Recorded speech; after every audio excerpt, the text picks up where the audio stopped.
Assalamualaikum warahmatullahi wabarakatuh. Hadirin, selamat bertemu kembali dengan channel kami yang akan membahas kisah-kisah inspiratif dan penuh hikmah. Hari ini kita akan membahas 3 cerita tentang sahabat daripada Rasulullah SAW. Penduduk Qom mengadukan gubernurnya kepada Umar bin Khattab yang menjadi khalifah. Khalid bin Madam menceritakan Umar bin Khattab menugaskan Sa'id bin Amir bin Judjen sebagai gubernur Homs. Ketika Umar datang ke Homs, dia bertanya kepada penduduk Homs, "Hai penduduk Homs, bagaimana kalian mendapati gubernur kalian?"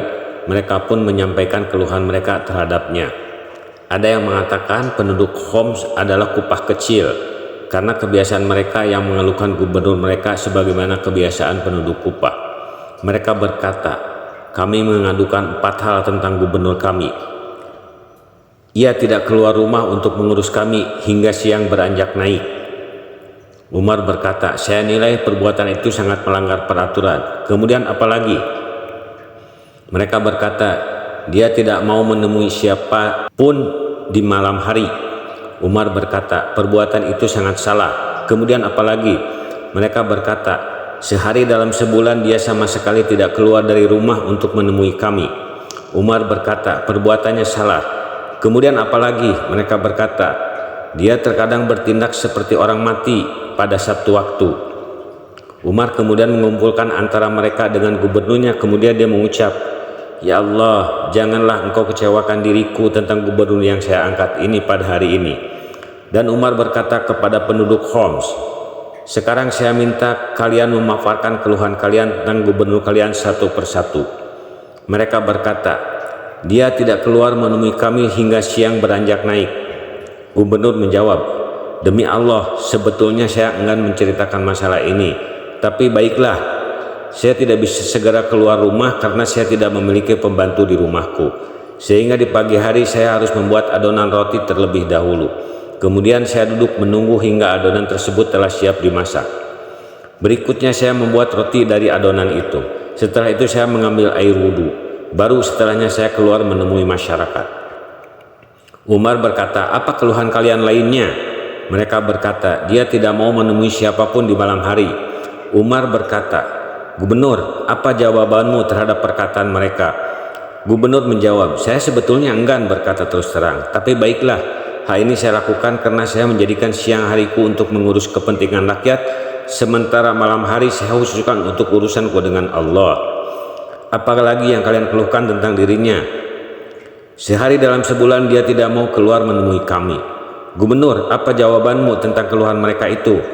Dia menjawab, "Saya tidak mempunyai pembantu yang mencuci baju-bajuku. Saya pun tidak mempunyai baju pengganti. Sehingga ketika saya mencuci bajuku, saya harus duduk menunggu hingga baju itu kering. Kemudian setelah kering, saya rapikan bajuku, baru kemudian saya keluar untuk menemui mereka di penghujung hari." Umar berkata, "Apa keluhan kalian lainnya?" Dia berkata, "Dia terkadang bertindak seperti orang mati." Umar bertanya kepada gubernurnya, "Apa jawabanmu tentang keluhan mereka itu?" Gubernur menjawab, "Saya menyaksikan kematian Hubaib al-Ansyari di Mekah. Saat itu orang-orang Quraisy mengerat-ngerat daging tubuh Hubaib, dan selanjutnya mereka menggotongnya di atas sebatang pohon. Kemudian mereka bertanya kepadanya, 'Apakah engkau rela jika Muhammad menggantikan tempatmu di sini?' Hubaib menjawab, 'Demi Allah, saya tidak senang berada di tengah keluarga dan anak-anakku sementara Rasulullah Muhammad disiksa walau hanya dengan sebatang duri.' Gubernur meneruskan, "Setiap kali saya mengingat peristiwa itu dan tindakanku yang tidak membelanya pada saat itu, dan kondisiku yang masih musyrik dan tidak beriman kepada Allah yang Maha Agung, niscaya saya menyangka bahwa Allah tidak akan pernah mengampuni dosaku selamanya. Karena itu saya langsung terkapar pingsan seperti orang mati." Umar berkata, "Alhamdulillah, segala puji bagi Allah yang tidak mengecewakan diriku dan firasatku tentang gubernur yang saya pilih ini." Selanjutnya Umar mengirim 1.000 dinar dan berkata, "Gunakanlah uang ini untuk membantu kebutuhanmu." Istri gubernur itu berkata kepadanya, "Alhamdulillah, segala puji bagi Allah yang telah mencukupi kami dari melayanimu." Gubernur berkata kepada istrinya, "Apakah ada kebaikan bagimu dalam hal ini? Setujukah jika kita berikan uang ini kepada orang yang lebih memerlukan uang dibanding kita?" Istrinya menjawab, "Saya setuju." Kemudian memanggil seseorang dari keluarganya yang dia percaya. Selanjutnya dia membagi-bagi uang itu ke dalam kantung-kantung tersendiri, dan dia memerintahkannya untuk pergi ke janda dari keluarga fulan dan yatim dari keluarga fulan, kepada orang miskin dari keluarga fulan, kepada orang yang sedang tertimpa musibah dari keluarga fulan, agar dia memberikan kantong-kantong uang itu kepada mereka masing-masing. Setelah itu tersisa beberapa dinar dan dia berkata kepada istrinya, gunakan uang ini, dan dia kembali meneruskan pekerjaannya. Istrinya berkata, apakah tidak sebaiknya engkau membeli hamba sahaya bagi kita dengan uang itu? Apa gunanya uang itu? Dia menjawab, akan datang kepadamu orang yang lebih memerlukan dari keperluan terhadap hamba sahaya itu. Kisah yang kedua, syahidnya Khubayb bin Adi. Amar bin Abu Sufyan bin Usaid bin Jariyah As-Saqafi menyampaikan kisah dari Abu Hurairah. Dia berkata, Rasulullah Shallallahu Alaihi Wasallam mengutus 10 orang sebagai satu pasukan dan menunjuk Asim bin Sabit Al-Ansari sebagai amir atau pemimpin di antara mereka. Ketika mereka berada di wilayah Hadah antara Uspan dan Makkah, keberadaan mereka terdengar oleh satu kelompok orang dari suku Huzail yang dikenal sebagai Banu Lahyan. Maka orang-orang dari Banu Lahyan ini dengan kekuatan sekitar 100 orang pemanah melakukan penyisiran dan pengejaran terhadap pasukan itu, hingga akhirnya mereka mendapati tanda-tanda sisa kurma yang dimakan pasukan itu di suatu tempat yang pernah mereka singgahi. Melihat sisa kurma tersebut, pasukan pengejar segera mengenalinya sebagai kurma dari Yatsrib atau Madinah, sehingga mereka pun mengikuti jejak-jejaknya.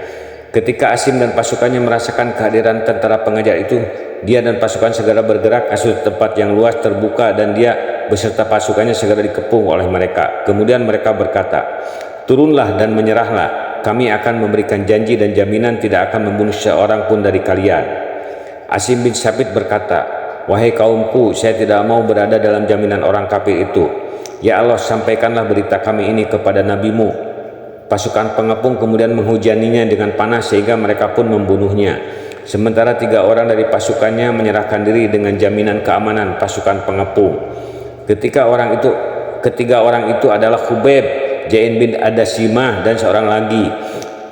Ketika mereka sudah melumpuhkan ketiganya, maka mereka mencopot tali-tali panahnya, kemudian mereka mengikat ketiganya dengan tali-tali tersebut. Menyaksikan hal itu, orang yang ketiga berkata, demi Allah, ini adalah bentuk pengkhianatan mereka yang pertama. Demi Allah, saya tidak mau mengikuti kalian, dan saya lebih memilih mengikuti jalan mereka yang telah mati terbunuh. Maka pasukan kafir menyeretnya dan berusaha membuatnya menyerah untuk ikut, namun dia tetap bersikeras menolak sehingga mereka pun membunuhnya. Kemudian pasukan kafir tersebut membawa Khubayb dan Jaid bin Adasinah dan menjual keduanya di Mekah setelah peristiwa perang Badar.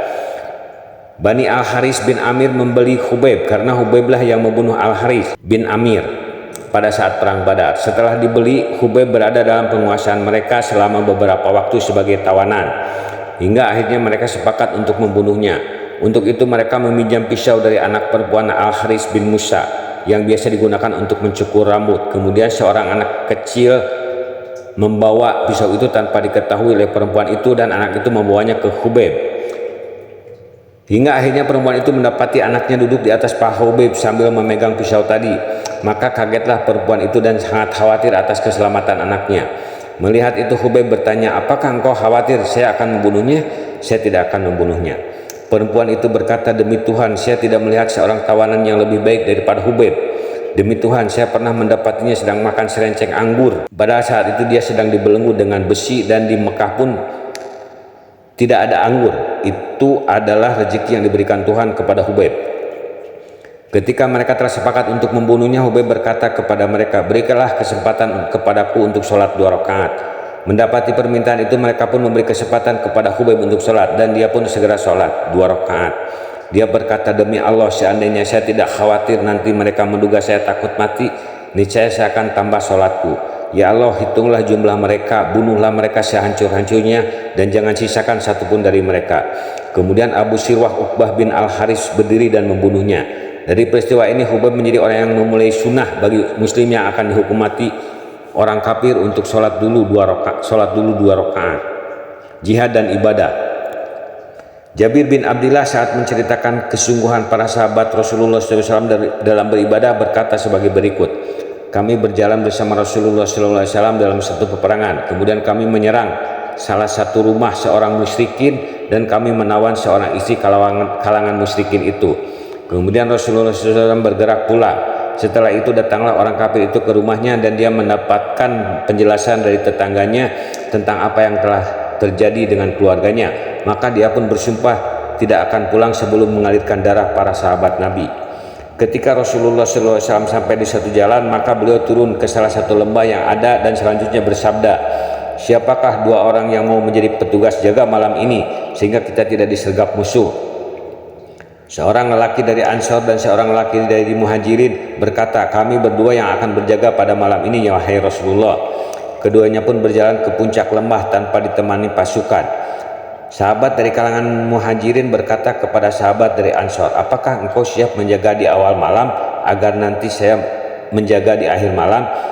Atau engkau mau menjaga di akhir malam sementara saya menjaga di awal malam?" Sahabat dari kalangan Muhajirin berkata, "Silakan engkau menjaga di awal malam, biar nanti saya menjaga di akhir malam." Maka sahabat dari Muhajirin pun tidur, sementara sahabat dari kalangan Ansor menjaga malam. Dia pun mengisi waktunya dengan sholat malam dan membaca satu surah dari Al-Quran, dan ketika dia sedang khusyuk membaca Al-Quran, datanglah lelaki dari perempuan yang telah ditawan. Saat dia melihatnya sedang sholat, tahulah dia bahwa dia adalah penjaga pasukan. Karena itu dia segera menembakkan satu anak panah ke arahnya. Sahabat tersebut ketika terkena panah, dia segera mencabutnya dan meletakkannya di tanah, sementara dia berdiri tetap dalam sholat. Dia sama sekali tidak bergerak karena dia tidak mau memutuskan bacaan Al-Qurannya. Kemudian orang kafir itu kembali menembakkan anak panah lainnya, dan sahabat itu pun kembali mencabutnya dan meletakkannya di tanah. Kemudian dia ruku dan sujud. Setelah sholat, dia berkata kepada temannya yang sedang tidur menunggu giliran berjaga, "Bangunlah, sekarang giliranmu." Sahabat dari Muhajirin pun duduk. Ketika itulah orang kafir tadi datang, dan ketika dia melihat sahabat yang berjaga ada dua orang, dia pun melarikan diri. Sementara itu sahabat dari kalangan Ansor mengeluarkan darah dari tubuhnya akibat luka terkena panah orang kafir tadi. Menyaksikan itu sahabat dari Muhajirin berkata kepadanya, "Semoga Allah mengampuni dosamu. Mengapa engkau tidak membangunkanku sebelum orang kafir itu memanahmu?" Dia menjawab, "Saya sedang membaca surat dari Al-Quran dan saya telah memulai bacaannya dalam sholat, maka saya tidak mau memutuskan bacaanku. Dan demi Allah, jikalau bukan karena khawatir membuat pasukan penjagaan Islam menjadi kendur dan tertembus musuh, dan karena saya mendapat perintah dari Rasulullah SAW, niscaya jiwaku sudah tercabut dari tubuhku sebelum saya memutuskan bacaanku itu." Demikian 3 kisah hadirin yang dimuliakan Allah Subhanahu wa taala yang penuh dengan inspirasi dan penuh hikmah. Jangan lupa like and subscribe. Wassalamualaikum warahmatullahi wabarakatuh.